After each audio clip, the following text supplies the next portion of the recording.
Hey guys, this is Pipes XT here, and I'm doing another entry to Boontar and Skipsy's St. Patrick's Day Extravaganza giveaway, something like that. I'm doing part 4, the book report, and what I'm doing my book report on, it's kind of weird that I'm doing a book report, I haven't done one in years, but I'm doing it on Oliver Cromwell. Oliver Cromwell was, to a lot of the Irish, or is to a lot of the Irish, a bastard. He was a horrible man to Irish Catholics, and let's go over why he was. Let's go over, well, first, let's just go. Oliver Cromwell was born April 25th, 1599, and as years went on, he became involved with military, political, and church events. Eventually, he became the first Lord Protector of the Commonwealth of England, Scotland, and Ireland, and that was in December 25th of 1653. And then from on, he just goes on to gain more power as the years go on. And let's see, his military status, his nickname, this might be interesting to some of you guys, his nickname in the military was Old Ironsides. I know there's a tobacco out called Old Ironsides. I'm pretty sure it's named after him. But, I don't know. A lot of people didn't like him. Now let's go on to why he has something to do with Ireland. Well, he was the Lord Protector of the Commonwealth that of Ireland was a part of, but Irish people did not want to be a part of that. Oliver Cromwell was a Protestant. The majority of Ireland was Catholics.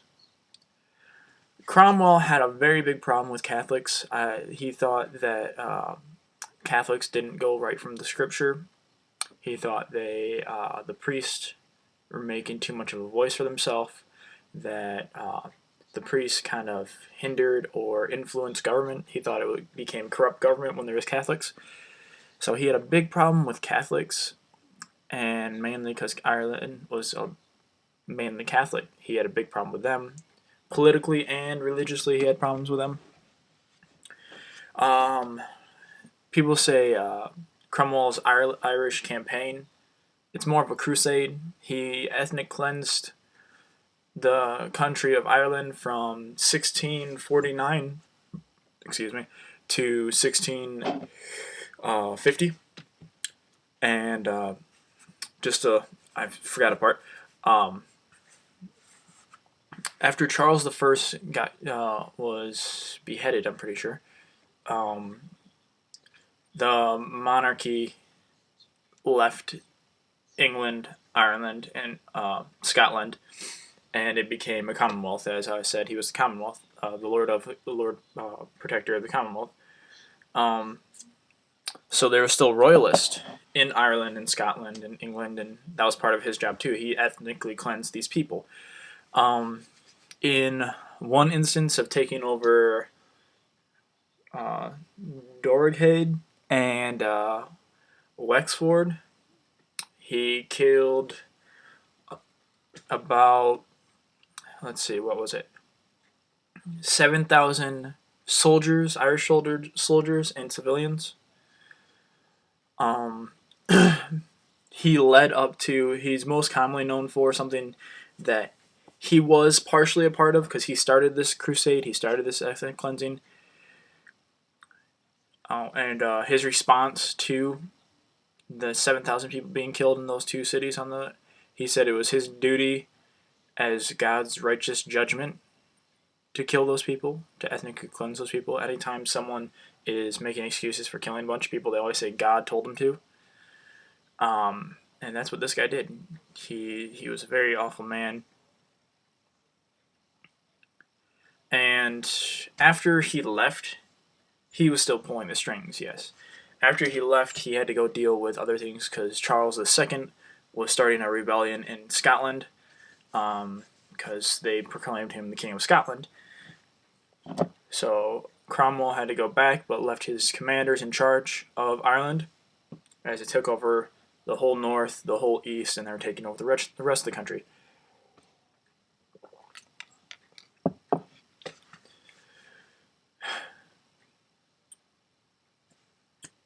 In overall, Ireland, Cromwell was. A lot of people put blame on Cromwell for this, and I will put it on him too. Such as mass eviction, killing, deportation of over 50 million men, women, and children. A lot of them were put into put into prisoners of war, indentured servants. A lot of them were sent to Barbados to become slaves in Barbados. And that is mainly how I became to know about Oliver Cromwell, is because of a good song, and is dedicated to those people that got sent to Barbados. And it is from Flogging Molly, called Tobacco Island. But that's why I wanted to research him. He ended up. Here's a crazy part. When he died in. What was it? He died at the age of 59 on Friday the 3rd September 1658. Partially because he had infections, and he was very sick, but the doctors had said partially it was because that he was heartbroken because his daughter died a year before him. He was buried next to his daughter in the same cemetery. After they passed and the monarchy, the royalists got back into power, proclaimed Charles II to be the king again. They dug up Oliver Cromwell's body and hung him and mutilated his dead body and beheaded him and put his head on a spike in front of Westminster Hall for a number of years. And people like to speculate on this fact because they believe that his body was actually dug up before by some of his loyal followers, some of his loyal soldiers, so that they knew when this type of stuff happened that it wouldn't be his body.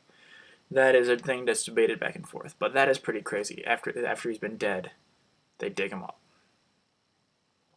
He was dead for 3 years, and they dug his body up and gave him another death sentence. It's pretty crazy. That's a brief story on Oliver Cromwell and why he is infamous to the Irish people. A lot of it is crazy, brutal. He did it all in the name of God and country. Felt it was his right, his duty to do so. And a lot of the Irish people see him.